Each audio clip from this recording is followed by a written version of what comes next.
So, do you remember a person in your life who he or she was not the loudest, not the most talkative one, not the most prettiest, not with good clothes, good fashion sense, but somehow people gravitate towards them again and again.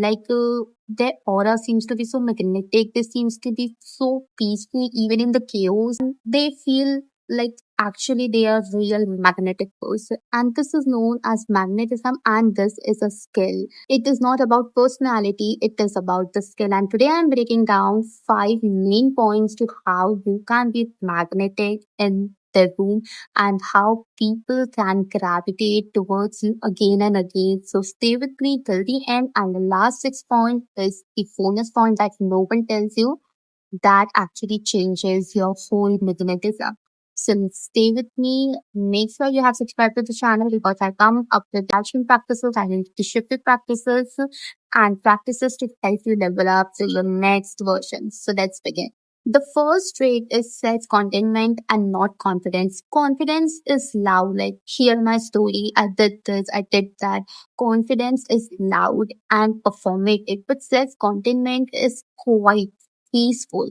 It is like I don't need anyone's approval, anyone's validation. I am full in my own. People who have self contentment, they do not sit there to let people validate themselves. They do not scan faces for reaction. They are whole even when people dislike them. And here's why it is seems to be magnetic because people follow abundance and not need.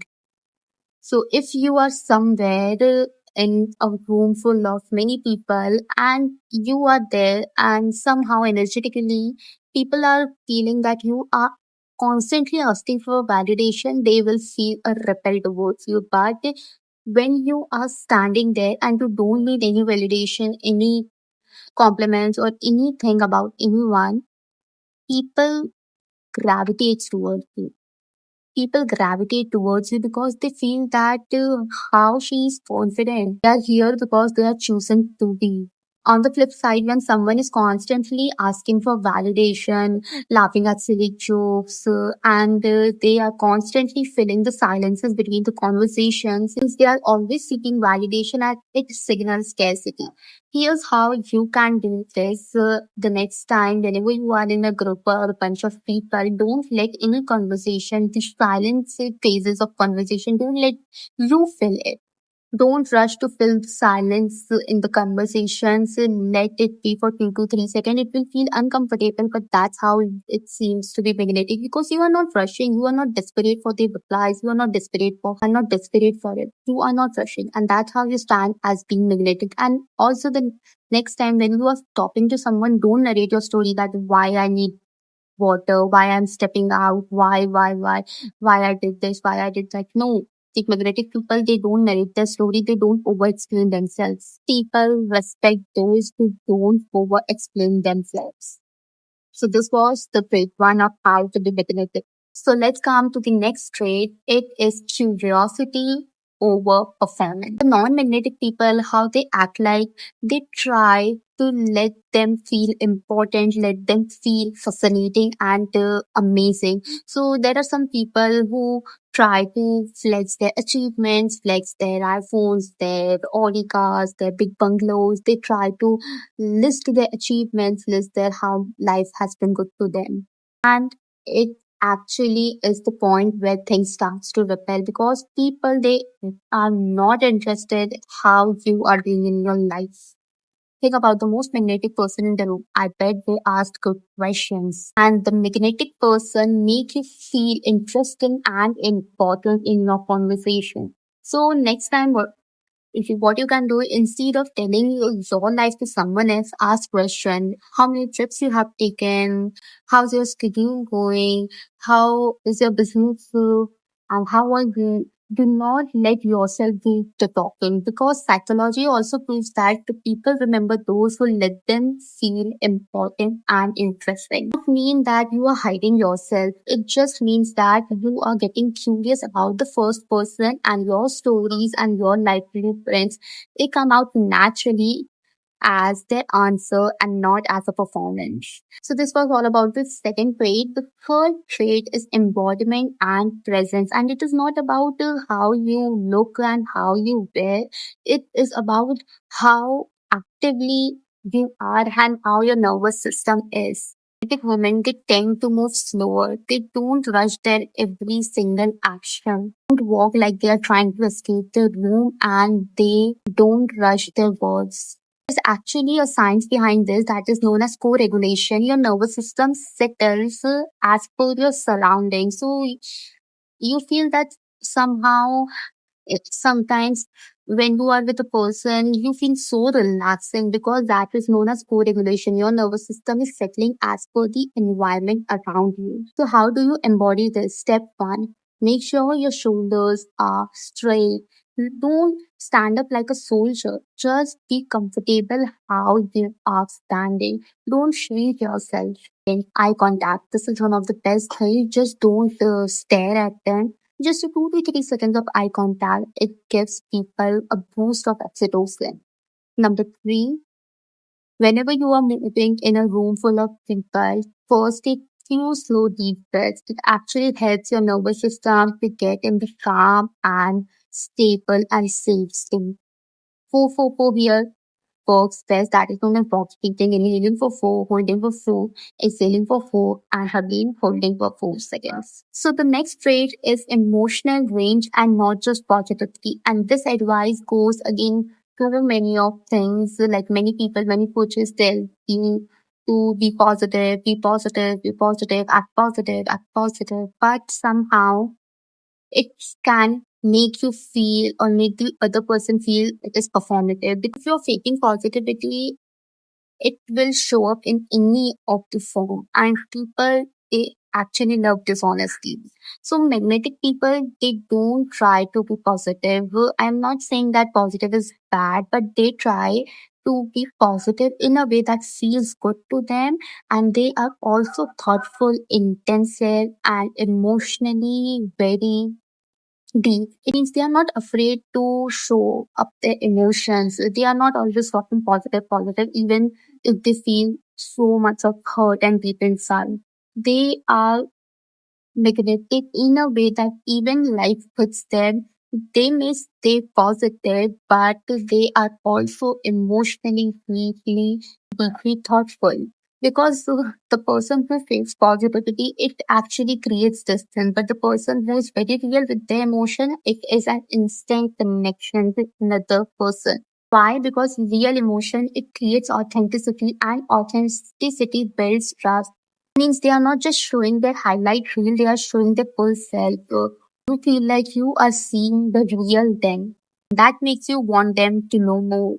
Does not mean that you need to be unpredictable and moody. It means that you accept your emotion as they are. If you are tired, you accept that you are tired and you read it quietly. So faking positivity every single time, even when you are hurt, even when you want some rest, that does not mean you are magnetic. Magnetic people, they are not always 24 by 7 happy, joyful, positive. They are also human and they also have feelings, but they handle the feelings in the way that actually makes them magnetic and they never suppresses them. The next trait and the fifth trait is boundaries as an identity. Magnetic women, they know who they tolerate, what they are, and what value they give.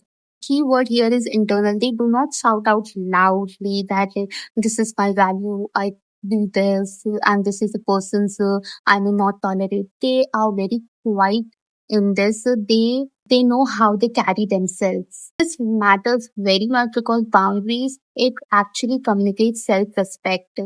And self-respect is the strongest non-verbal signals value that exists. And subconsciously also, people calibrate how much respect to give you in the base of how much respect you give to yourself.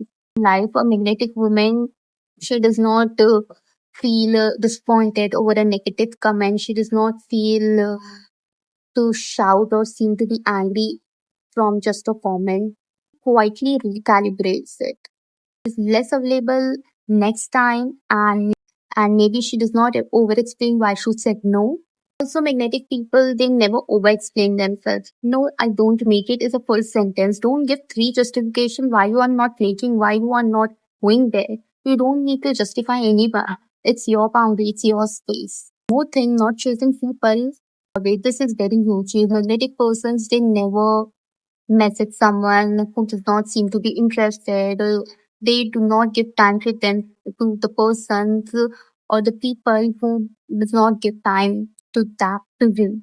So magnetic women, they don't make relationship from one side only. It should always be the two, because when it is one side, it will actually tell your magnetism and your energy. This was all about the five traits, but the last trait that I told you in the starting, that which will be revealed in the end, the sixth trait.